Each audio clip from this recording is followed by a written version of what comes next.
អស់លោកស្រីនាងកញ្ញាជនរួមជាតិបាទទាំងអស់ជាពិសេសគឺបណ្ដាមិត្តភ័ក្តិទាំងអស់ដែលនិយម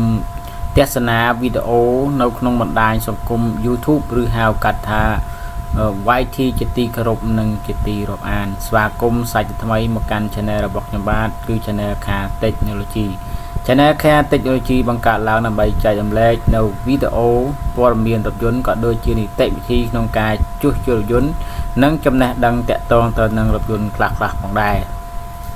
ថ្ងៃនេះខ្ញុំបាទមានបេតិសោមនស្សរីករាយនិងមានវីដេអូមួយទៀតតាក់ទងទៅនឹងចំណេះដឹងមកចែករំលែកអ្នកទាំងអស់គ្នាសាជាថ្មីម្ដងទៀតដែលវីដេអូថ្ងៃនេះគឺនិយាយអំពីបាតេរីតើស្អីគេទៅបាតេរីបាទគឺអគុយបាទយើងដឹងហើយថាពីមុនបាទបុរាណកាលមកនៅប្រទេសកម្ពុជាគឺជាប្រទេសមួយដែលកំពុងអភិវឌ្ឍហើយនៅតំបន់ជនបទដាច់ស្រយាលឆ្ងាយពីទីក្រុងគឺប្រជាពលរដ្ឋខ្មែរនាំគ្នាប្រើប្រាស់អគុយដើម្បីប្រើសម្រាប់ទៅលើភ្លើងបំភ្លឺនិងប្រើទៅលើជាឧបករណ៍បរិក្ខារអគ្គិសនីផ្សេងៗដូចជាចាត់ទៅលើមញ៉េវត្ថុបាទទូរទស្សន៍អីជាដើមក៏ប៉ុន្តែបច្ចុប្បន្ននេះគឺនៅជនបទគឺមានភ្លើងអគ្គិសនីទៅដល់ហើយបាទដោយសារតែយើងបាទអភិវឌ្ឍពីចំនួនមួយទៅចំនួនមួយបាទពីមួយថ្ងៃទៅមួយថ្ងៃឥឡូវនេះគឺអគុយក៏នៅតែប្រើប្រាស់ដដែលគឺប្រើប្រាស់ទៅលើយានយន្តនិងតូចចក្រយានយន្តផ្សេងបាទយើងដឹងហើយថាអគុយវាគឺជាបរិក្ខារអគ្គិសនីមួយដែលមាននីតិបាទទុកចរន្តនិងផ្ទេរចរន្តបាទអញ្ចឹងអគុយយើងដឹងហើយថាវាអគុយគឺជាបាទឧបករណ៍មួយសម្រាប់ទុកចរន្តនិងផ្ទេរចរន្តបែរថាចែកចាយចរន្តបាទដែលទទួលបានការសាកពីឌីណាម៉ូបាទអញ្ចឹងឌីណាម៉ូមានតួនាទីសម្រាប់សាកភ្លើងអគុយជាអ្នកផ្ទុកភ្លើងតបមកគឺអ្នកចេញភ្លើងបាទចឹងនេះគឺជាបាទតកតងទៅនឹងអគុយបាទហើយបច្ចុប្បន្ននេះយើងដឹងហើយថាអគុយគឺនៅតែប្រើដដែលបាទប្រើដដែលគឺនៅក្នុងបាទជាពិសេសគឺលើរថយន្តបាទហើយនឹងលើតូចចក្រយានយន្តម៉ូតូនឹងឯងបាទអញ្ចឹងអត់អគុយវានឹងពិបាកអូខេឥឡូវនេះគឺខ្ញុំនឹងតាមរយៈវីដេអូនេះដែរខ្ញុំនឹងមានចំណេះដឹងមួយទៀតតកតទៅនឹងអគុយដែរបាទគឺរបៀបមើលអគុយថាខូចឬនៅគុណភាពរបស់អគុយនិយាយរួមទៅមើលគុណភាពរបស់អគុយអញ្ចឹងបច្ចុប្បន្ននេះក៏ឡានមួយទឹកក៏កាន់តែមានការកើនឡើងសម្រាប់ទីផ្សារក្នុងស្រុកជាទូទៅអ្នកដែលប្រើប្រាស់ឡានទាំងនោះតែងតែមិនបានចាប់អារម្មណ៍ទៅលើអគុយឡានរបស់ខ្លួនឲ្យតែដេឆេះមិនសូវស្គាល់ឡើយណាតែយើងគួរពិនិត្យលើសញ្ញាអ្វីខ្លះទើបដឹងថាអគុយខូចឬមិនខូចបាទអញ្ចឹងតាមរយៈវីដេអូនេះគឺយើងនឹងបង្ហាញអំពីរបៀបមើលអគុយបាទមើលអគុយអូ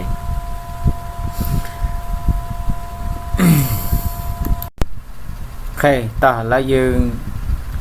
បាទចឹងបាទដែលយោងទៅតាមលោកអ៊ុយសាខនបាទជាគ្រូបង្រៀននៅសាលាបណ្ដុះបណ្ដាលបច្ចេកវិទ្យាបាទកទេរថយន្ត CVC បានប្រាប់ថាអគុយឡានមានពីរប្រភេទគឺអគុយស្ងួតនិងអគុយទឹកបាទអញ្ចឹងអគុយស្ងួតនិងអគុយទឹកចាំមិនទៅអគុយស្ងួតអគុយទឹកបាទចំពោះអគុយស្ងួតយើងអាចពិនិត្យមើលលើអគុយនោះបើមានពណ៌បៃតងមានន័យថាវានៅមានគុណភាពល្អបើយើងមើលទៅលើពណ៌ក្រហមមានន័យថានៅធម្មតាត្រូវការបំពេញធម្មពលបន្ថែមបាទបើមានពណ៌សនោះវាអស់រយៈពេលនៃការប្រើប្រាស់ហើយបាទអញ្ចឹងសូមបញ្ជាក់ម្ដងទៀតណាចំពោះអគុយស្ងួតយើងអាចពិនិត្យមើលលើអគុយនោះបើមានពណ៌បៃតងមានន័យថាវានៅគុណភាពល្អបើយើងមើលឃើញពណ៌ក្រហមមានន័យថានៅធម្មតា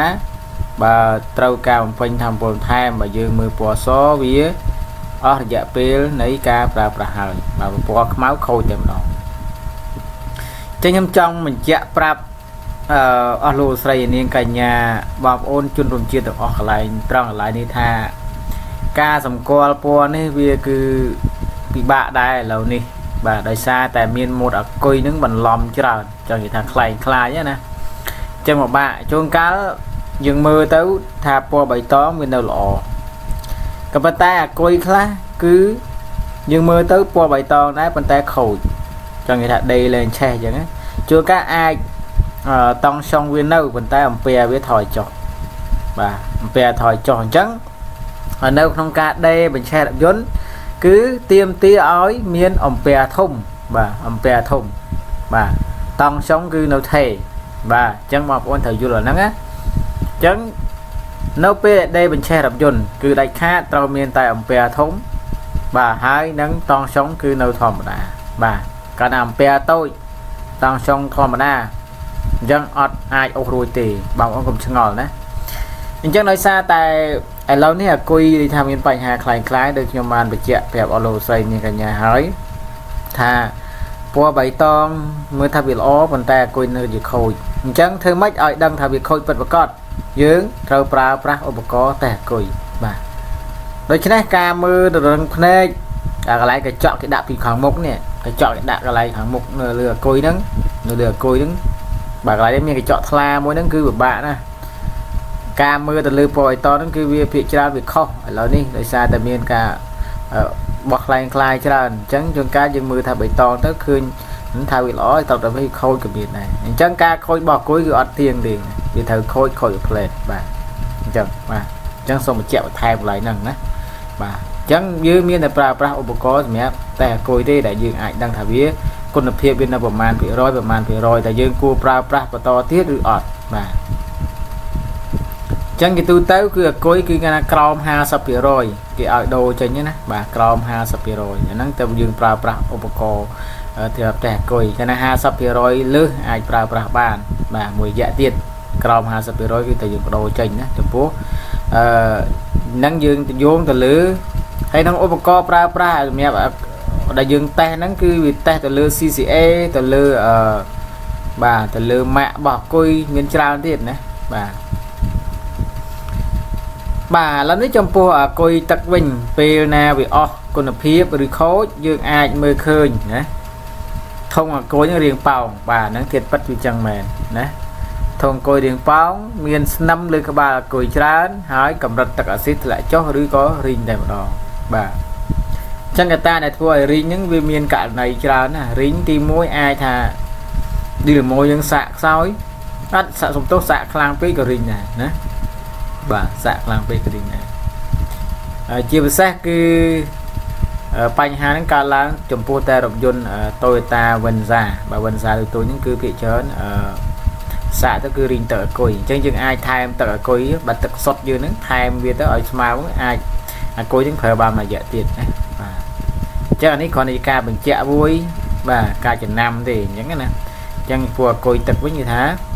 អស់គុណភាពឬខូចអាចមើលឃើញបាននៅលើធុងអាគុយប៉ោងបើតែវាបោផ្លាកផ្លាកពុកវិញទៅឬក៏រីងទឹកបាទឬក៏រត់ទឹកអាស៊ីតធ្លាក់ចុះបាទឥឡូវពីនេះនៅពេលយើងដេបញ្ឆេះវាមិនងាយនឹងឆេះនេះបញ្ជាក់ថាវាចិត្តខូចហើយវានឹងមានសញ្ញាបង្ហាញនៅលើតាប់ឡូតយន្តថាអាគុយរបស់អ្នកកំពុងតែមានបញ្ហាមិនកាន់ភ្លើងឬម៉ូឌីណាម៉ូមិនសាកភ្លើងបាទចឹងកន្លែងនេះខ្ញុំចង់បញ្ជាក់ប្រាប់បងប្អូនថានៅពេលដែលអាគុយយើងខ្សោយគឺយើងដេទៅរៀងមានថាអា speed ដេអាលបឿនដេហ្នឹងគឺរៀងតាក់បាទតាក់បាទមិន smooth ខ្លាំងដូចមុនទេបាទ smooth ខ្លាំងទេបាទហើយចំពោះចំណែកdemo វិញគឺវាគ្រាន់អ្នកសាក់ភ្លើងកាលណាយើងដេទៅវាឆេះទៅអត់មានភ្លើងបានន័យថាអាភ្លើងក្នុងតាបលោកអត់លុតបានថា demo ហ្នឹងគឺអត់សាក់ឬក៏សាក់បាទភ្លើង EQ ហ្នឹងបានន័យថាហ្នឹងក៏វាសាក់ខ្សោយដែរបាទអញ្ចឹងដើម្បីឲ្យដឹងកាន់តែច្បាស់ទៅលើគុណភាពនិងអាយុកាលនៃការប្រើប្រាស់សម្រាប់រថយន្ត យើងអាចទិញឧបករណ៍ធ្វើតេស្តមកពិនិត្យបន្ថែមឬក៏បានបាទអញ្ចឹងយើងអាចទិញឧបករណ៍វាមកណាបាទ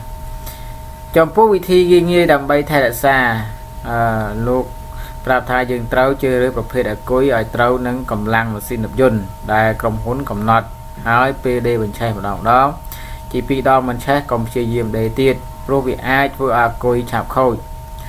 បន្ថែមលើនេះក្នុងមួយសប្តាហ៍បើអ្នកមិនចេញដំណើរសោះអ្នកត្រូវបញ្ឆេះរថយន្ត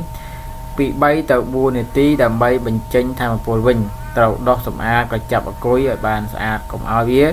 ស្នឹមឬច្រេះនៅលើក្បាលអាគុយបាទអញ្ចឹងយើងលាងវាដោយទឹកក្តៅបាទដោយរូបអញ្ចឹងកន្លែងហ្នឹងគឺមានប្រយោជន៍អញ្ចឹងណាទី1គឺបើសិនជាករណីម៉ូតូក៏ដោយរថយន្តក៏ដោយយើងអត់បានជិះទេណាអត់ទៅជិះទៅឆ្ងាយទេយើងបញ្ឆេះវាទៅណាបញ្ឆេះវា15នាទីអញ្ចឹងទៅដើម្បីឲ្យអាគុយយើងនឹងដេមួយយើងសាកចូលអាគុយពីព្រោះអាគុយកាលណាបងប្អូនកុំយល់ច្រឡំថាខ្ញុំអត់អាគុយខ្ញុំអត់ប្រើហ្នឹងមិនក៏ខូចមិនក៏អស់ភ្លើងបងប្អូនត្រូវចាំថាឈប់យល់ច្រឡំទៀតចឹងអាគុយរៀងរាល់ទុកចោលគឺវានៅតែឌីឆាយចោលចឹងនិយាយថាវានៅតែបញ្ចេញភ្លើងចោលបាទវាមិនមែនអត់បញ្ចេញទេខ្ញុំចង់ថាខ្ញុំអត់ប្រើប្រាស់ហងខ្ញុំអត់បើកវត្ថុអត់បើកបញ្ញាហងអត់បើកឲ្យអីហងមិនក៏មិននៅតែអស់បាទបងប្អូនត្រូវចាំថាអាគុយបងប្អូនមិនប្រើប្រាស់ក៏វានៅតែអស់ដែរក៏វានៅតែអស់ដែរវានៅតែឌីឆាយរហូតបាទមិនថាភ្លើងវានឹងគឺត្រូវតែផ្ទេររហូតបាទប៉ុន្តែកម្រិតនៃការផ្ទេរនឹងគឺតិចតួចជាងអ្វីដែលយើងប្រើចឹងណាយើងទុកមួយអាទិត្យឬក៏កន្លះខែហ្នឹងអស់ហើយអញ្ចឹងទៀមទាយើងបញ្ឆេះរថយន្តបាទ15នាទី10នាទីដើម្បីឲ្យវាឌីណាម៉ូសាកចូលអាគុយឲ្យអាគុយហ្នឹងមានភ្លើងវិញអញ្ចឹងកាលណាយើងអត់ប្រើប្រាស់យូរទៅអាគុយហ្នឹងបាទគេហៅថាអាចរ៉ន់វានឹងអស់ពេកគេថាធម្មពលអស់ពេកអញ្ចឹងអេឡិចត្រូននឹងវាអស់ពេកអញ្ចឹងវាធ្វើឲ្យផ្លាកហ្នឹងលែងកាន់យូរទៅវាខូចអាគុយបាទអញ្ចឹងបងប្អូនត្រូវប្រយ័ត្នហើយសូមបញ្ជាក់បងប្អូនថាឥឡូវនេះគឺចិត្តចូលឆ្នាំហើយអញ្ចឹងនៅតែប្រហែលជា2អាទិត្យឬមួយអាទិត្យអីទៀតទេអញ្ចឹងដល់រដូវចូលឆ្នាំហើយដូច្នេះបងប្អូនអាគុយឡានរបស់បងប្អូនវាសំខាន់មែនទែននៅពេលដែលបងប្អូនធ្វើដំណើរទៅឆ្ងាយបាទទៅលេងឆ្ងាយពីព្រោះនៅចូលឆ្នាំថ្មីខាងមុខនេះបងប្អូនប្រកាសជាមានដំណើរដើរទៅកំសាន្តកន្លែងរមណីយដ្ឋានផ្សេងអាចទៅវត្តទៅវាឬក៏ទៅរមណីយដ្ឋានទៅជួបជុំបងប្អូនមិត្តភ័ក្តិនៅឯតំបន់ជនបទស្រុកទេសស្រុកកំណើតខេត្តឆ្ងាយអញ្ចឹងបងប្អូនគួរតែយកអាគុយរបស់បងប្អូនទៅពិនិត្យបាទអាគុយនេះអាគុយរថយន្តបាទអាគុយរថយន្តអាគុយម៉ូតូហ្នឹងបាទបងប្អូនគួរតែយកអាគុយរថយន្តអាគុយម៉ូតូហ្នឹងទៅពិនិត្យឲ្យបានបាទមកចត់បើថាករណីត្រូវដូរគឺដូរចេញហើយទៅចឹងជៀសវាងចាបងប្អូនទៅដល់ពេលចូលឆ្នាំទៅឆ្ងាយផងតម្រងត្រូវសបាយផងគេទៅបើទៅដល់ចាប់ទៅឈប់កន្លែងបន្តិចចូលញ៉ាំបាយបន្តិចឬក៏ឈប់នៅវត្តជាដល់ឡើងវិញអាគុយដេកអត់ឆេះបាទអញ្ចឹងវាដូចថាអារម្មណ៍យើងថាសបាយបែរទៅជាលេងសបាយណាបាទទៅជាមួម៉ងដូច្នេះបងប្អូនទៅត្រៀមលក្ខណៈបាទត្រៀមលក្ខណៈហ្នឹងគឺត្រូវមានអាគុយឡានយើងដូរថ្មីបាទត្រូវមានខ្សែកៅយើងបាទទៅក៏អូមានឧបករណ៍សម្រាប់បាទកៅអាគុយបាទមានខ្សែសណ្ដោងខ្សែរថយន្តអីចឹងទៅយើងត្រៀមឲ្យទៅមានពិលមានកង់សកួររបស់យើងឲ្យតឹងបាទអីស្អីហ្នឹងឲ្យស្អាតបាទជាវាងយើងទៅឆ្ងាយកុំឲ្យមានបញ្ហាបាទអូខេអញ្ចឹងតាមរយៈវីដេអូតកតងទៅនឹងអាគុយនេះគឺខ្ញុំបាទសូមបញ្ចប់តែប៉ុណ្ណេះហើយសូមអរគុណច្រើនចំពោះបងប្អូនជនរួមជាតិទាំងអស់ជាពិសេសគឺមិត្តភ័ក្តិទាំងអស់គ្នាដែលបានចំណាយពេលវេលាដ៏មានតម្លៃរបស់លោកអ្នកតាមដានស្ដាប់ទស្សនាវីដេអូនៅក្នុង channel របស់ខ្ញុំហើយខ្ញុំជឿជាក់ថាវីដេអូនេះគឺជាវីដេអូមួយដែលមានសារៈប្រយោជន៍ចំពោះអ្នកទាំងអស់គ្នាបាទជាពិសេសគឺអស់លោកស្រីនាងកញ្ញានិងមិត្តភ័ក្តិដែលមានរថយន្តប្រើប្រាស់គួរតែគិតគូរទៅលើអាគុយនេះឲ្យបានខ្លាំងមែនទែនបាទជាចុងក្រោយគឺខ្ញុំបាទមុនធ្វើការបញ្ចប់នៅវីដេអូនេះខ្ញុំឆ្លៀតឱកាសនេះក៏ខ្ញុំសូមជូនពរជូនជ័យជូនសេរីសួស្តីទៅដល់អស់លោកស្រីនាងកញ្ញានិងមិត្តភ័ក្តិទាំងអស់នៅក្នុងឱកាសបុណ្យចូលឆ្នាំថ្មីប្រពៃណីខ្មែរជាតិខាងមុខនេះសូមឲ្យបងប្អូនទាំងអស់ជួបប្រទះតែសេចក្តីសុខសេចក្តីចម្រើនមានសុភមង្គល បាទមានសម្បុរល្អសកាយបាទហើយប្រាថ្នាអ្វីៗក្នុងឆ្នាំថ្មីសូមឲ្យបានសម្រេចដោយសេចក្តីប្រាថ្នាហើយមានសុខភាពល្អផងដែរកុំភ្លេចសុខភាពជាទ្រព្យបាទគប់ចិន្តាគ្មានអ្វីរកបានស្មើនឹងសុខភាពទេកាលណាលោកអ្នកមានសុខភាពល្អគឺលោកអ្នកមានអ្វីៗទាំងអស់មានសុភមង្គលគណៈពេលនេះខ្ញុំបាទសូមជម្រាបលាសូមអរគុណជួបគ្នានៅវីដេអូរបស់ខ្ញុំថ្មីជាច្រើនទៀតខ្ញុំនឹងបង្កើតឡើងសម្រាប់ចែករំលែកអ្នកនរគ្នាបាទសូមអរគុណ